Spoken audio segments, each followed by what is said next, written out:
Quand on débute en moto-école, on cale. Du coup, on veut réessayer, et de nouveau, on cale.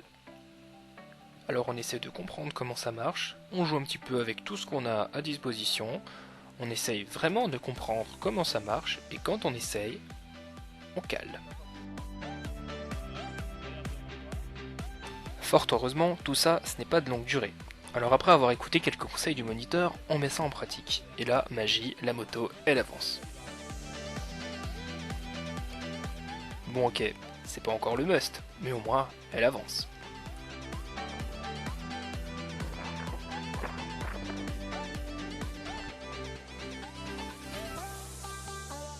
Une fois qu'on arrive correctement à démarrer et sans caler la moto, on va peut-être s'initier aux vitesses. Bon, c'est la première fois, alors forcément, c'est pas facile. Tout ça, ça progresse. Alors une fois qu'on a la moto bien en main, on essaye quelques petites courbes par-ci par-là, et puis après, direction la route.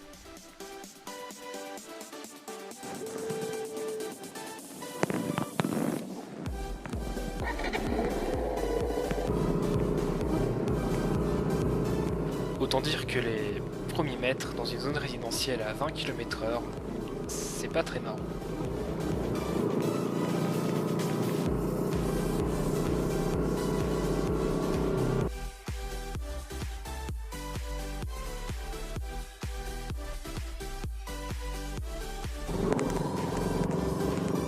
L'avantage d'habiter en arrière-pays comme moi, c'est que durant ces premières heures d'auto-école, on fait un petit peu de off-road, ce qui est plutôt amusant. Normal. Pour mes premières heures d'auto-école, j'ai même droit à une petite balade dans les bois. C'est pas génial quand même.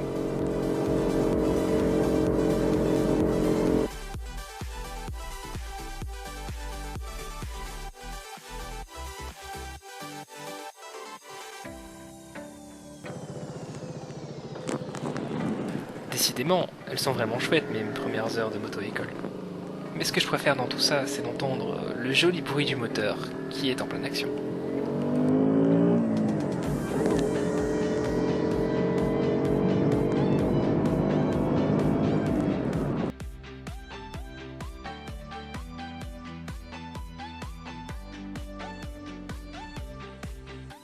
Après quelques kilomètres de route, mon moniteur veut m'initier au freinage d'urgence. Il me communique donc les indications à suivre grâce à une oreillette placée dans mon casque ainsi qu'une radio placée dans la jolie veste jaune fluo que vous pourrez apercevoir dans mon rétro droit. Une première ainsi qu'une deuxième fois va donc me permettre de savoir approximativement quelle distance sera nécessaire afin d'arrêter le véhicule. Et puis après vient le fameux démarrage en côte. Alors à ce moment-là, le moniteur me demande simplement de couper le contact, de le rallumer et de démarrer. Approchant de la fin des 2 heures, j'ai voulu quand même savoir ce que la KTM avait dans le ventre. Alors du coup, je me suis permis une petite faveur.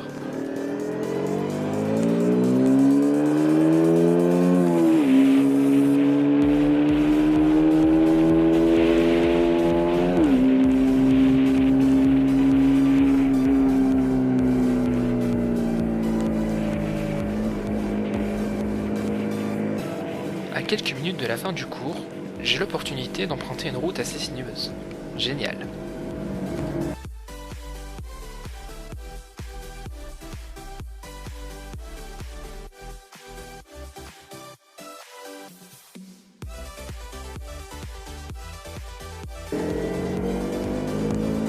Bien entendu, tête en l'air comme je suis, il a fallu qu'en bout de course, je me trompe et que je prenne le sens inverse.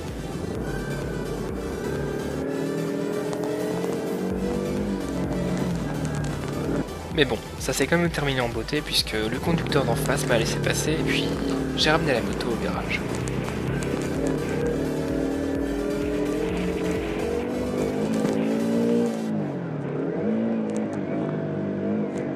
Une chose est sûre, c'est que je vais certainement pas les oublier de sitôt mes 2 premières heures de moto-école. Mais bon, ma vidéo touche déjà à sa fin. Donc si vous avez des conseils à me donner, qu'ils soient positifs ou négatifs, des reproches ou quoi que ce soit, n'hésitez pas à poster un commentaire ou m'envoyer un message. Et si jamais la vidéo vous a plu, mettez un petit pouce bleu et puis abonnez-vous, ça fait toujours plaisir. Allez, à bientôt, et faites attention sur les routes.